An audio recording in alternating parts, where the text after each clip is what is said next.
Corey, Dallas is your squad. All right, so Yeah. let's first go to you first about, and before we get on over unders, missing the playoffs, not missing the playoffs, give me just your general analysis on where you feel like the Dallas Cowboys are. I think the Dallas Cowboys are in a better spot going into this season than they are last year.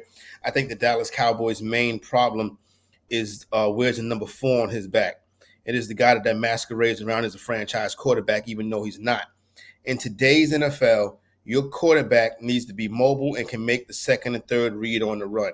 Ever since Dak Prescott broke his leg, he's been a different player, and he is not. And every season, he gets slower, he gets less mobile, he sits back in there in the pocket like a quarterback from the 90s. That's not going to cut it in today's NFL.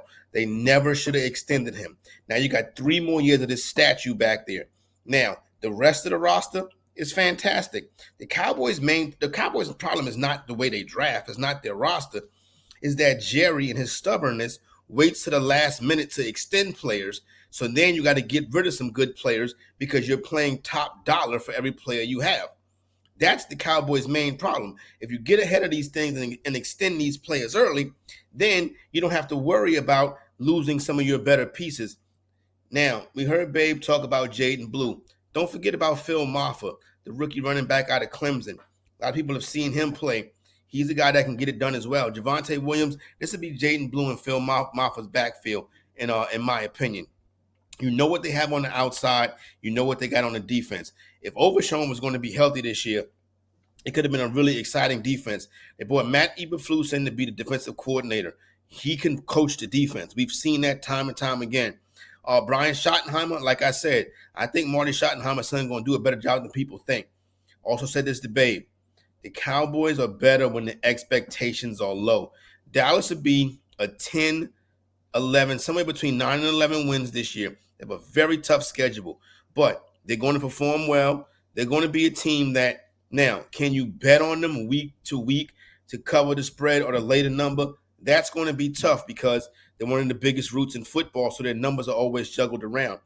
But the Cowboys should have a wild card game where they go on the road. They'll probably lose that game. I'm going to blame Dak Prescott because he's probably going to throw 2 interceptions in that game. The proof is in the pudding. The Cowboys need to make a change at the quarterback position. But by the time Dak gets to the end of his contract, the rest of the team going to be old. It's the same story. You know what I'm saying? So I am more optimistic this season than I was coming into last season, but they made that mistake of bringing number 4 back for that big number. They should have went out there and got them a young quarterback who can get it done, and now they're stuck with Dak Prescott for the next 3 years, and that's going to be their downfall. And you can take that to the bank. I think a huge part of that is they didn't follow the script that they followed early in Dak Prescott's career. They need to follow the Jalen Hurts guidelines. And Jalen Hurts, early in the season, they put it all on Jalen Hurts' back because he had great wide receivers. And they said, hold on, wait a minute. That ain't the best option. We got a great run game. We got a great offensive line. We need to feed that and allow Jalen Hurts to make plays off of play action and things of that manner. So now you look at the Dallas Cowboys, they had their best success when Ezekiel Elliott was a beast. And so that's what you need when you go into playoff games because Dak Prescott, as you said, and as you know, ain't clutch.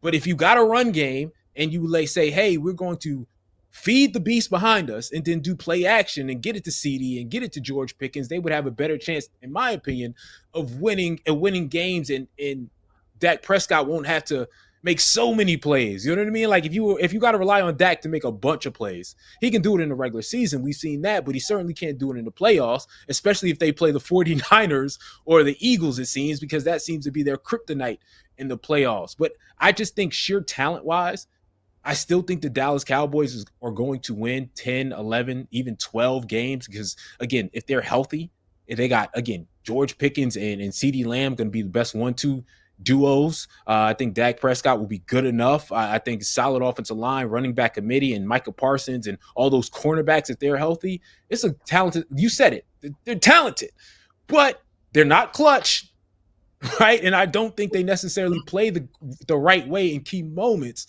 and that's going to eliminate them as soon as they get in the playoffs once again.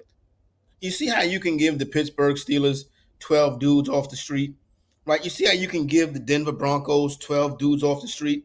You'll see this year with Pete Carroll and what he's going to do with the Raiders, or Mike Vrabel up in Tennessee, where you can give them 12 guys off the street and they can go out there and compete and be clutch and show what they're made of and show toughness. You give the Dallas Cowboys 12 superstars and the Country Club Cowboys going to show up. See, that's the problem. It's the Country Club Cowboys, the organization, the way Jerry runs the show. The head coach has to be the top of the food chart, not the owner, because then the problem becomes whenever somebody has a problem with the head coach, he can go above his head and go to the owner. That's the problem in Dallas. Jerry wants to be the man, and I love Jerry because the team is good. He brings the talent there. How about them Cowboys? I love my Cowboys. I want people talking about my Cowboys, but that country club mentality. Everybody that leave Dallas get out there and say, this, it wasn't like this in Dallas. In Dallas, you can do what you want. Because if there was a problem, you just go to Jerry. Jerry overshadows the organization. He gives it a country club environment. And that's why they can win in the regular season. But when they get to the postseason, you don't see it. Because when the games get tougher and the moments get bigger, the Dallas Cowboy environment, their culture doesn't show up. That's why, that's the only thing about Schottenheimer. Is Schottenheimer going to be a kind of guy that builds culture? His pops was a culture builder, right? Before his pops built culture. You know what I'm saying? So if he can be a culture builder like his dad was, things will be fine. But it's hard to build culture when you got old Jerry sitting up in that box talking about how much he loved his Cowboys. That is an angry and annoyed fan in Corey Parsons. You can hear it in his voice. With that said, let's go through some of these odds, all right? First, you got to go through the elimination odds, where the Cowboys will end up, how their season will end. So you see it on the screen that's about to pop up right now. Miss the playoffs, minus 230. Wild card round, plus 340. Divisional, plus 650. Conference round, 18-1. Runners get to the Super Bowl, but be runners up, 50-1. And then actually winning the whole thing is less than runners up, 45-1. Corey, what would you bet on? Where do you think the Cowboys were in their season? The wild card round. That plus 340 at the wild card round, they'll probably go on the road to an NFC North team and lose. Like they'll go, you know, a couple years ago, the Green Bay game when Green Bay came into Dallas and Jordan Love put 50 on them. That's what did this. That's what broke the Cowboys. They weren't the same after that game. They're trying to get back now. But this year, they'll have some flashes during the season. Then they'll get into the postseason, and then they'll go up to Green Bay. It's going to be freezing cold up there. They'll go up to Green Bay, and you know the Country Club Cowboys not going to play well in Green Bay. Hell, they didn't play well in Dallas. When they brought them to a controlled environment in Dallas, they didn't play well. This year, they're going to go out there. They're going to play Green Bay in the wild card round. It's going to be negative 2 degrees, and Green Bay going to score 60.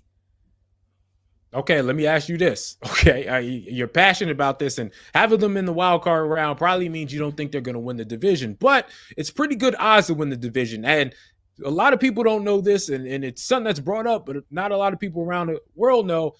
Every other year, it's a new person to win the division when it comes to the NFC East. That's what it's been for a long time. The Eagles have held it down last year, but it's been Cowboys, Eagles, Cowboys, Eagles, Cowboys, Eagles, Cowboys, Eagles, Washington, Cowboys, Eagles. It's been that way for a decade. It's somehow, for some reason, someone's not winning it 2 years in a row. So the Cowboys have a chance at 6-1. Would you, again, I know you probably don't believe it, but would you throw a bet on it for the Cowboys to win this division, especially because back-to-back winners isn't a thing for the NFC East? Because of the back-to-back winners thing, maybe I'll sprinkle a little something. It wouldn't be my favorite thing, the thing to take to the window. Now, Washington's odds is too short. Plus 225 is ridiculous. The Commanders shouldn't be plus 225. And I get it. They were a very exciting team last year. You know what I'm saying? I expect them to be good again this year. But I think Dallas is the second place team in this division right here. I think the Commanders and Dallas probably finish around the same record. Dallas will split with the Commanders. I go back and forth because I think the Commanders, I believe in second year slump stuff, just like CJ Stroud. Mm-hmm. I think the Commanders are still going to be a 10-win team, but I can see, hey, we got to figure some things out. We got to, we have to sort of adjust to how the defense is adjusted to us. They went out, they might as well got me. They might as well gave me the money they gave Deebo Samuels because we probably have the same 40 time at this point. Oh, I see. I disagree with that. As a guy who rooted for the 49ers, Debo's problem is laziness. Debo is on a Debo's prove it the same player. contract. Debo looked slow I think last he's year. yeah, but he's on a prove it contract. So he's gonna come in shape and he's gonna be different. Debo Samuels, he's still in his 20s. He's about, are you focused? Are you good to He's too go? beat up. And you know how players are. He barely did anything last year because he was hurt all the time. Because He's he's gonna be beat up. healthy and ready to go. They But he ran hadn't him too had much. any. He's beat up. I'm telling you, the year before that, it's every other year with Debo. He Okay. was like this when he was 22. Every other year, he's terrible, and then he goes, I gotta prove it. He goes down again, and then I gotta prove it. I gotta lose weight and prove it again. So I think Debo proves it, gets his money, and then goes downhill again because has been his general trend. So again, we only got about 30 seconds. So let me ask you this real quick. Quick answer, yes or no. Over under is 10.5. What would you pick? I'd pick under 10.5, but I'd pick over 7.5. I'd pick over 8.5. Okay, I'm actually going to go over 10.5 and be a little bit risky. I think this is 11-16 when healthy.